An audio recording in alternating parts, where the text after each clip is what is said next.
Hello and welcome to the Child Psych Podcast. I'm Tanya Johnson, registered psychologist, registered play therapist, co-founder of the Institute of Child Psychology. Today we are very excited to have Dr. Paul Sinceri with us. Welcome, Paul. Thank you, Tanya, and thank you so much for having me on your show. I appreciate the opportunity. Oh, such a pleasure. A little bit about Paul before we jump in. Paul is a clinical psychologist and father of 4 who treats children and adolescents with serious mental health conditions. He is the developer of intensive family-focused therapy, a highly effective form of family-based mental health care.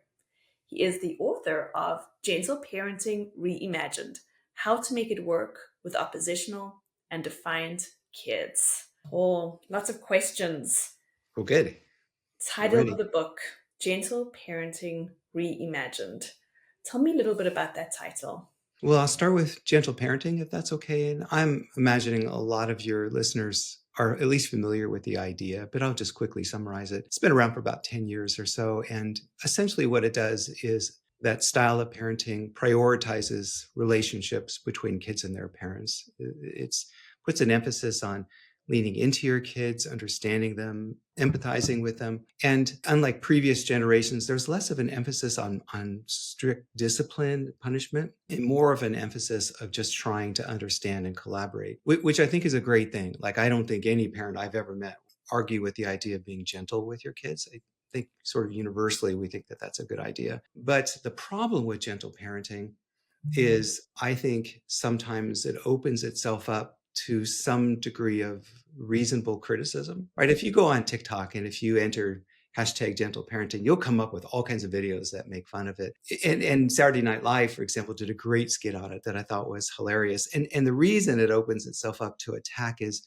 sometimes people think it's just a reason for parents to let their kids get away with murder. So it isn't really strong on kind of the limit setting aspect of parenting, or, having high expectations behaviorally of your kids. And the kids that I work with in my practice, these are kids who are highly oppositional, very defiant towards their parents. They think nothing sometimes of cursing at their parents, or some of the kids that I work with are actually physically aggressive towards family members. They are massively disrespectful. They rarely do what they're told. They almost never help out around the house, for example, or many of the kids that I work with in my practice don't do their homework. And so they're either not passing their classes or barely passing them. And so I wrote the book because this is the folks that I want to speak to, right? And I'm sure you have some listeners who have kids that maybe don't do everything I just described, but probably do a lot of them. And these families are everywhere. I'm part of a Facebook group for parents who have kids who've been diagnosed with oppositional and defiant disorder, which is really just a label we put on kids who are super stubborn and often don't do what they're asked. And there are 39,000 members on that face group. And Wow. it's like, oh my God, they're everywhere. But I think what happens with these families, there's a lot of guilt and a lot of shame. And so, many people don't talk about this, but they're everywhere. And that's why I wrote the book. I wanted to give something to people who are struggling with these problems and provide them with strategies and techniques that actually work. And as a therapist, I'm very practical. I want to tell parents what will work to solve their problems. I'm not one of those therapists who tends to talk around things. It's, okay, let's get to work, and here's what it is. Which is beautiful. And in my own experience, so I'm a bio mom now to 2 little girls. It's a very different experience from what I had about 10 years ago, where I was a foster mom to a sibling group of 4 who were all wonderful, resilient kiddos, but definitely came in with a different story, their own stuff. And parenting at that point was much, much different to what I'm currently doing right now. And I don't think the gentle parenting approach would have been effective. Well, if I can maybe respectfully challenge the last thing that you said, I do see this every day in my practice where parents can be gentle. Now, you may mean gentle parenting in its kind of pure traditional form, and I wholly agree with you on that. I think if you had done that with those 4 kids, they probably would have just thought it was comical and nothing would have changed, right? They would have done the same things. But I do think you can split the difference between being loving and kind and attentive to your kids. But what you have to add into the mix, particularly with the more difficult to parent kids, is you have to be really good at limit setting. So if you want your child or teenager to talk to you in a respectful way, you have to know what to do and say in response to disrespect that has a high probability of reducing the frequency of that behavior. So With my own kids and with my daughters, I completely lucked out. They were just four easy to parent kids really from the moment they came into the world. And so I could be a super gentle parent and really light on the discipline because that's all I needed to do with them is to say, hey, looks like you have a couple of missing homework assignments. I'd like you to get those done by tomorrow, please. And they go, okay. And they would do them, which to a lot of parents who are listening probably just seems a miracle to them, almost an impossibility. So, but even kids who are highly oppositional, they're not that way every minute of every day. They certainly have their moments of that. But the rest of the time, they're just being kids. And so that frees up a lot of space to be loving and kind and attentive. So you can get the best of both I worlds. love that reframe. I totally agree. Okay, so what do parents get wrong, in quotation marks, when it comes to gentle parenting? What is it? Well, they think you can talk your way out of any problem, right? So let's just say a kid. I was listening to a podcast recently, and the guest was a parenting expert. And the question that was posed from one of the listeners was, I can't get my kid to take out the trash. He refuses to do it, or he says he forgets. What do you recommend? And that particular influencer talked a lot about sitting down and collaborating. Let's figure out what's getting in the way of you taking out the trash. Let's talk about this. So, because I don't want to fight about it all the time. Let's see if we can come up with a solution that works for both of us, which is not a bad opener. I have no objections to that whatsoever. The kid said, well, I don't want to take it out because it's dark. And so the parent, being a reasonable person, said, well, that makes sense to me. How about maybe you think about doing it before it's dark? What if we just try to get it done before 5 or 6 or whatever? And the kid goes, oh, okay, I can do that. Well, then, as you might predict, next time the trash needs to go out, kid didn't do it. So the parents sit down with them again. Well, what happened? And so that's where gentle parenting goes wrong. It's again and again and again when you have a persistent problem. I don't believe there's any way, at least for the kids that I work with, to talk them into taking out the trash. You cannot persuade them to do that because, like anybody else, who wants to take out the trash? I don't, they don't. So they're really just avoiding the task, I think. So that's where it goes wrong. So if you just try to talk a boy into taking out the trash is never going to get taken out and you're going to end up being super frustrated. And even the best parents that I know, they start off in a reasonable way, but after 10 conversations about taking out the trash, that parent's going to light up at some point, which is just get it done. Right. Mm-hmm. And then the kid is going to react, well, I don't want to do it. I'm not going to do it, or do it yourself. Right. And now you're in an impasse. So that's what gentle parenting would do. And that's where it would go wrong with a hard kid. Beautiful. And now I have to ask the question because everybody's wondering what we do with this kid in the trash. Oh, easy peasy. So I'll walk you through it. So first of all, the way I look at being a parent and the way I look at raising children is they really do need to do the things they're asked to do, right? So you have to establish a climate in your home where when I ask you to do something, it's kind of my expectation that you get it done. I'm not going to be harsh. I'm not going to raise my voice. I'm not going to over punish you. But that is just how it works in families is parents ask their kids to do things and kids may not always want to do the thing, but it's still the expectation that you get it done. So if you raise kids from early on, it's not okay to tell me no when I ask you to do something, right?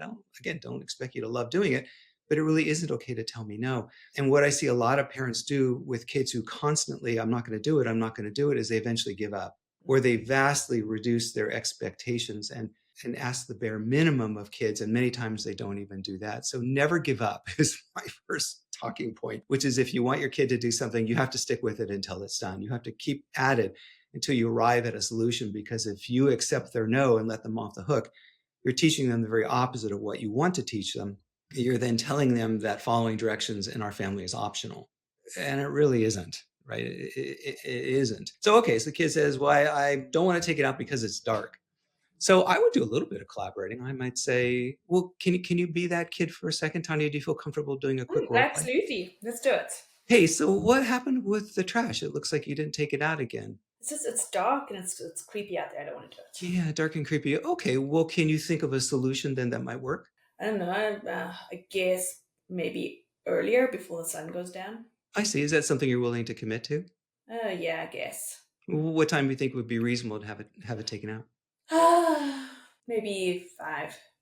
5 o'clock in the afternoon. I kind of think that's reasonable too. I love this conversation and thank you so much. But I have to ask you a question. What if, just despite your good intentions, what if the next time you miss taking the trash out, what should we do then, do you think? Let's just For instance, humor me if you don't do it. Because in my head, out of the role play, I know he's not going to do it. So humor me, what shall we do? I don't know, you do it. Well, I do a lot around here and it's your chore. So what else you got? Can't my sister do it? Well, she got other stuff to do too. I'm thinking more along the lines of how should I respond if you don't take the trash out, even though you've committed to doing it? What should I do in response? I don't know. I think that you could not leave me on my phone until later. I don't know until I've done it. Well, I think you're on the right track. What if we did this? And I'm going to present you with a couple of options. How about the day that trash is supposed to go out?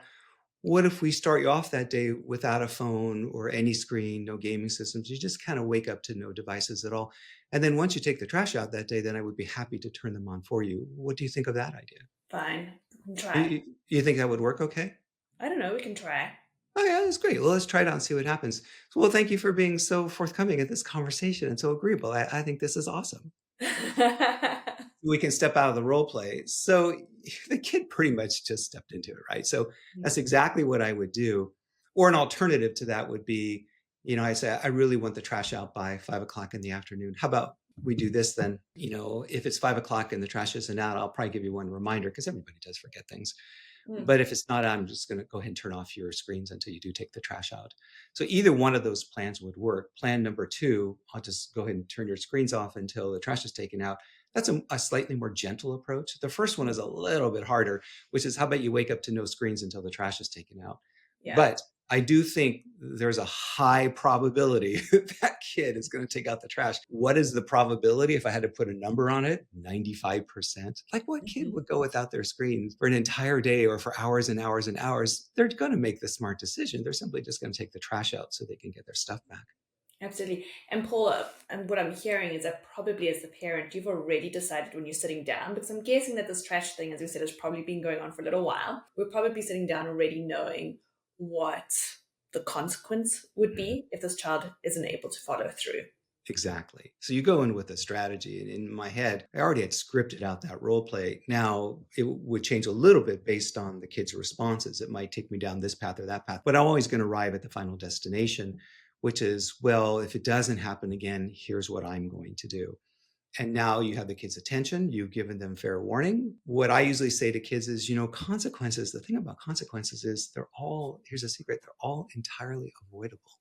You can actually go through life as a kid and never get a consequence. How? Well, you just do the things I ask you to do, right? So if you don't like losing your phone or being grounded or not being able to see your friends this weekend, I totally respect that. But you can make decisions that are going to bring these things about, or you can make decisions where they never happen at all. But I'll let you decide and I'll let you figure out that part. And Paul, in your mind, is there a difference between a punishment and a consequence? It's a great question. And my wife teases me sometimes that I am long-winded. So I'm going to do my best to answer that question, but feel free to cut me off. And partially the reason I'm saying that is it's a big answer.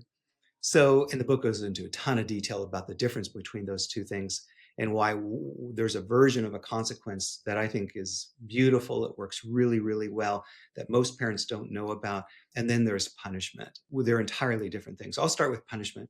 You're a psychologist, and so you learned this in graduate school the same way I did. The strict definition of punishment is when a kid does something wrong and they get a penalty, right? So you cursed at me, therefore you are without your phone for a week. Super common. In fact, just about every parent I've ever met at the beginning of treatment uses that version of punishment.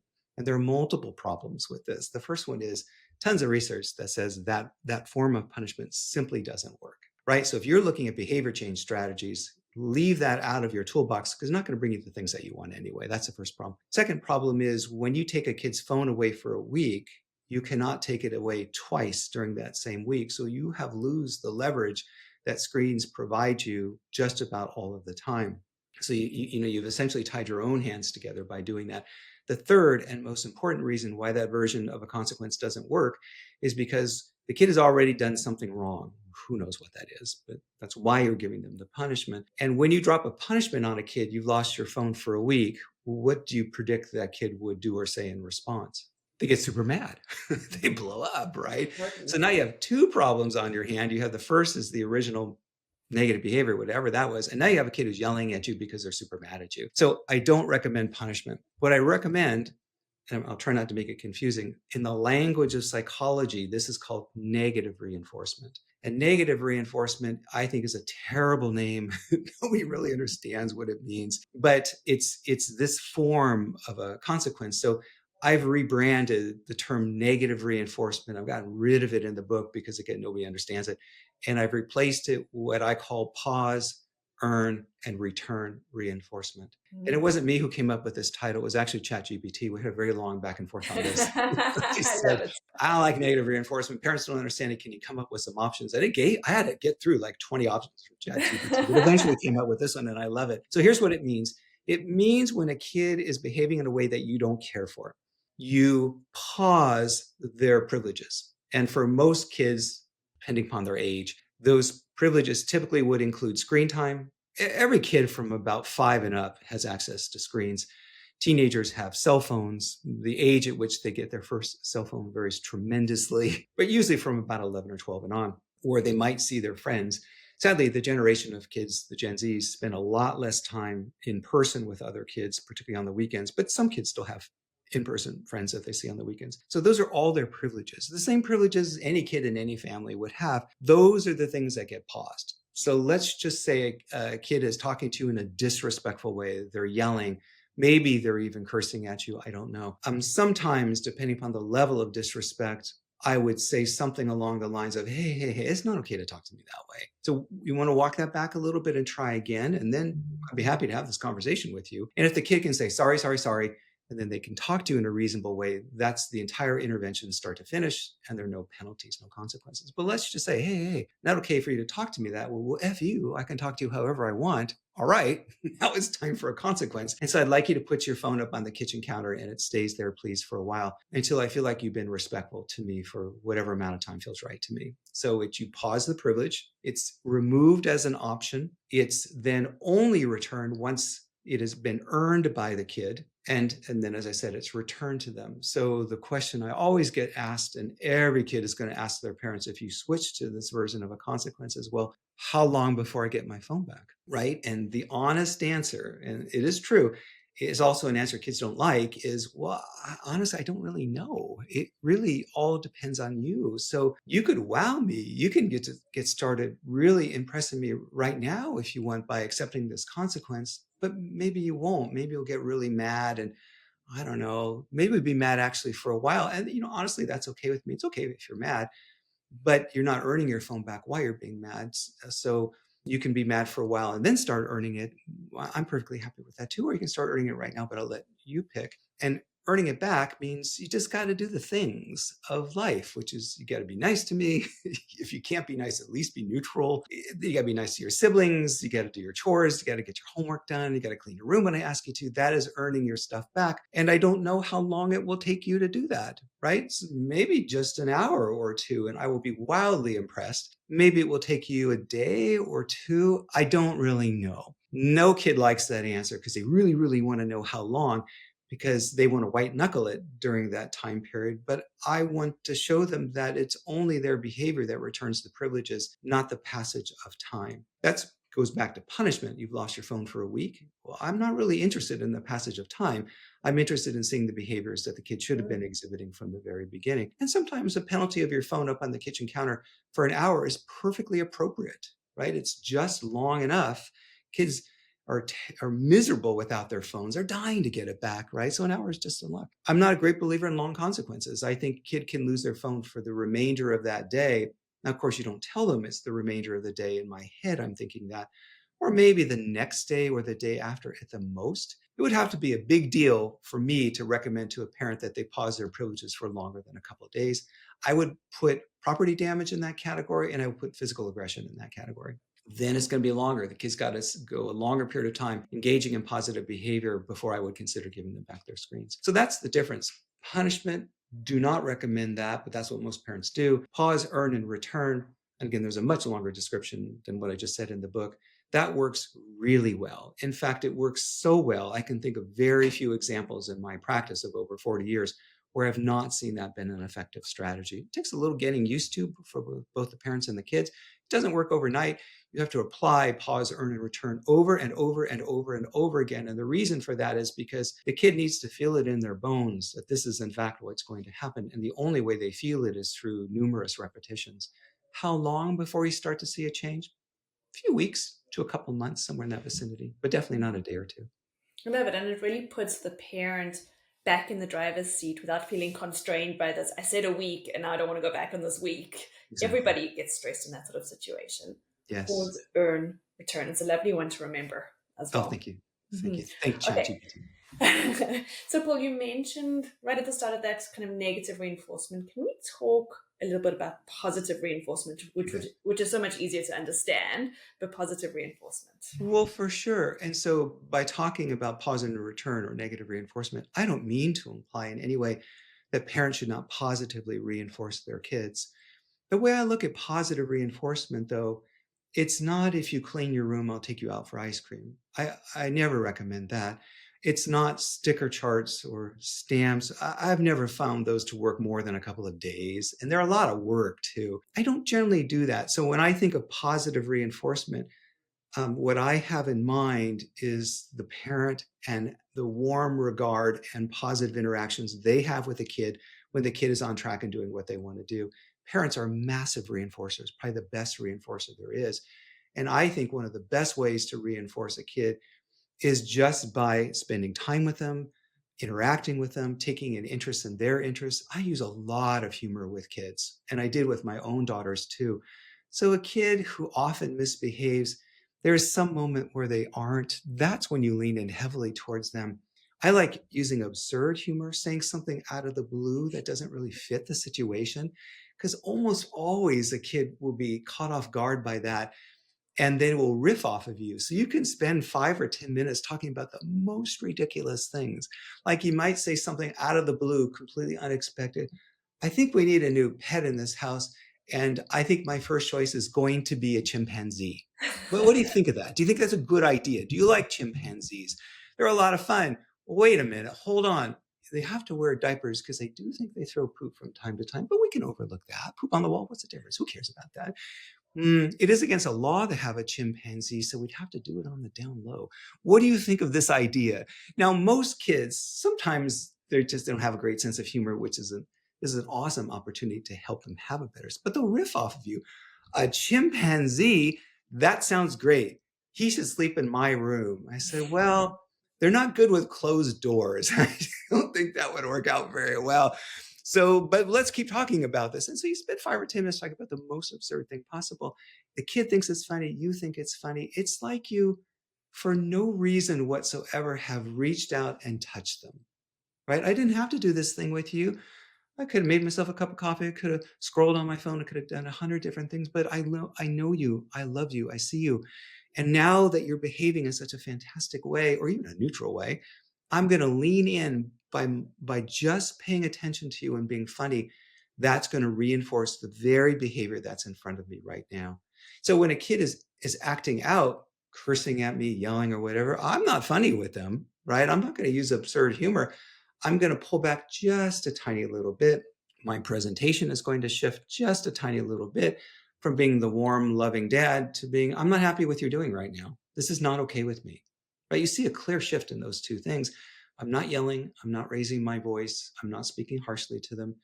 I'm a great believer that there's never reason for parents to yell at their kids. And I know that sounds kind of nutty when people hear it for the first time, but it is entirely doable. I did it with my own kids. I did it with the kids that I worked with. I do it with every parent that I see today. I ask every parent to commit to me that they're never going to raise their voice with their kids again, because there's never a reason to. Parents yell when they don't get the thing done, when the kid is not complying and they're frustrated. But I can teach you how to get kids to do almost anything that you want them to do. First request, maybe second at the most. So why would you yell? What's there to get mad about? They're doing the thing that you want them to do. And you want them to listen for the non-yelling voice, not the yelling voice, the non-yelling voice. So they take you seriously when you're not yelling at them and ask them to do something that's important for them to do. Paul, talking about that non-yelling voice, when we have kids who are having kind of an epic meltdown, whether they're 5 or 14, what I'm hearing from you in this instance is that with those children, we're not necessarily stepping in and doing the whole validating bit from your No, perspective. We're creating no. that stronger stance, saying I'm here, but we're also not joining them in their chaos. 100%. I completely agree with what you just said. So there are a lot of parenting influencers and a ton of parenting books, and people do see this in different ways. But I feel strongly about this, that when a kid is, the word we use for little kids tends to be tantrum. The word we use for older kids or teenagers is dysregulation. They mean exactly the same thing. I never recommend that a parent stays directly engaged with a kid who's tantruming or becoming dysregulated, but a lot of people will advocate for that. And the reason I don't think it works is I've seen plenty of parents who do this. It's the act of staying engaged that actually keeps the dysregulation in motion, right? So parents and kids will ping off of each other. So a parent will say, I can see you're really frustrated right now, but maybe you can take a few deep breaths. Do you think that would help? Oh, I'm not taking deep breaths. Deep breaths don't work. That's stupid. So it just keeps the kid in an angry state of mind, nor can you help in any way. Nothing you say is going to penetrate that fog. The kid is mad and they're not going to listen to you. They're not going to accept your help. They're just going to be mad. And so what works a lot better is to disengage, is to say something like, look, I can't have a conversation with you when you're yelling at me. So I'm going to give you some space. Then you walk away from them. You turn your back and you walk away. You're not completely ignoring them. Obviously, you're still listening and watching out of the corner of your eye what they're doing to keep them safe. But you refuse to energize that. You refuse to engage with a kid who is just melted down into a puddle. And instead, he's happy to talk to you again once you're calmed down. And you mean it, right? You never re-engage until the kid is fully settled. And for most kids, how long does that take? I don't know, half hour to maybe an hour or two at the very most, but somewhere in that range. And every kid calms down. It's a biological certainty that everybody is going to calm themselves back down again. But the thing they really need is for parents to leave them alone, give them space, let them learn how to regulate their own emotions without you necessarily being the emotional regulator on the scene that denies kids opportunities to learn emotion regulation skills. We learn by practice. And so that kid will calm themselves down and eventually they're going to be back on track again. And when they are, that's when parents light back up again. I'm so happy you're back. Oh, this is fantastic. Oh, maybe you'll sit down and unpack the tantrum. Maybe you won't. Not everything that a kid does needs to be processed or unpacked. Some things do. But I will not give you the best of me while you're doing this, which is not the best of you. This is where we take a break from each other and pause and take space. I've said this to some therapists, and sometimes I'll get the response, well, aren't you abandoning your child? And it's like, no, I don't think that's what you're doing at all. You dropped them off on a street corner and waved goodbye to them. That's abandonment. Come on, seriously. You're in the same room with them most of the time, or at most you're one room away. You're still there, right? And you're still a loving presence. That's not abandonment. That's just saying, look, I'm going to kind of set the tone for what's happening in front of me. And this is not a crisis. This is not the end of the world. So my presentation is going to be calm. It's going to be matter of fact. I'm going to appear not in any way knocked off course by this tantrum. Because if you parents are distressed and, oh my God, I need to help her, what should I do? That's energizing the negativity right there. So I do believe disengagement is the right way to go. It's exactly what I teach to every parent. It's what I did years ago when I worked in residential treatment programs, kids who would live in these programs because of their behaviors. I tried very hard to never actively be engaged with a kid who is having a tantrum. Didn't do it with my daughters. I have a strong attachment to them and to this day and vice versa. I do not think in any way that gets in the way of your relationship. In fact, I think it actually enhances it, which is I can't talk to you when you're doing this. So it's probably a good idea to calm down. And Paul, I know you said the exact same thing about arguments with kids. When we go back and forward, it energizes the argument. Absolutely. I say this to parents too, and at first I think I'm crazy. There's never a reason to argue with a kid or a teenager. An argument by definition is when two people are speaking back and forth, right? So the way you end an argument with a kid is you stop your end of the equation, right? So if somebody stops talking, it's by definition no longer an argument. It's the kid up on a soapbox or monologuing. And so not that you can't talk to kids about things or try to collaborate with them. Of course you can do that. But once it becomes an argument, and everybody knows when they're in an argument, people are interrupting, their voices start to get elevated, kids start to speak in a more harsh way or faster, you know that's an argument. And the reason arguments take place the vast majority of instances in families is because you're telling a kid to do something that they don't want to do, right? Fundamental. You're telling them no. They don't like no. So they're going to keep at you again and again and again, hoping that they can turn that no into a yes, or at the very least level the playing field by making you angry and distressed because you've asked them to do something that they don't want to do. So it's fairly easy to sidestep an argument, I think, which is this: I'm not going to argue with you about this. I've kind of told you what you need to do. I'm not going to ask you again. This is the end of the conversation. And then you get up and you walk away from them. Because when you walk away from somebody, you're clearly signifying this conversation is over. Now, the kid may follow you around the house haranguing you, but you just don't engage. Now you become disengaged again. You just refuse to do it. I won't argue with you. It's perfectly reasonable that I ask you to do your homework. It's up to you to do it. That's your decision to make. But I'm like every parent, I expect you to do your homework and I expect you to turn it in on time. It's not a fight.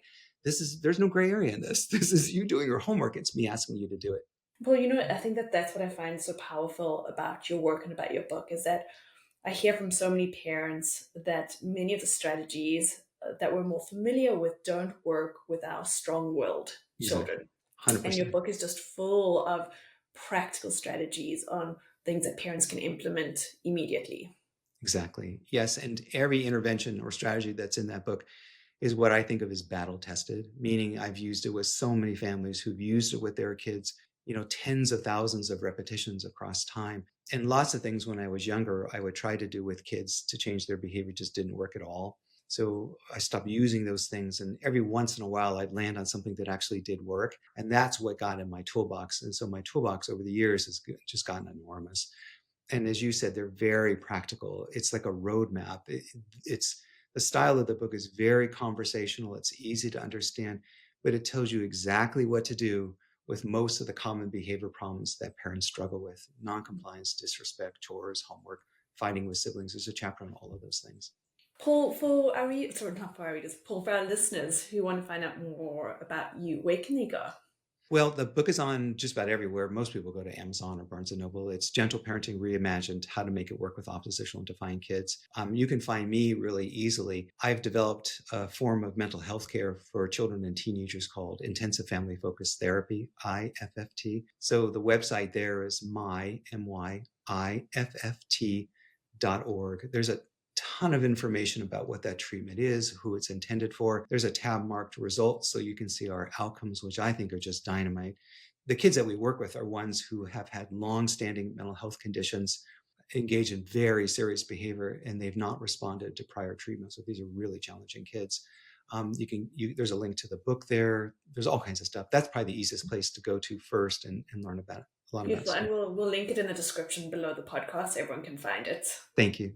Thank you. Appreciate it. Thank you so much for your time. This was really such a great conversation and very refreshing, a very different approach that I think is highly practical. Oh, thank you, Tanya. Appreciate that. And thanks for the opportunity to be on your podcast today.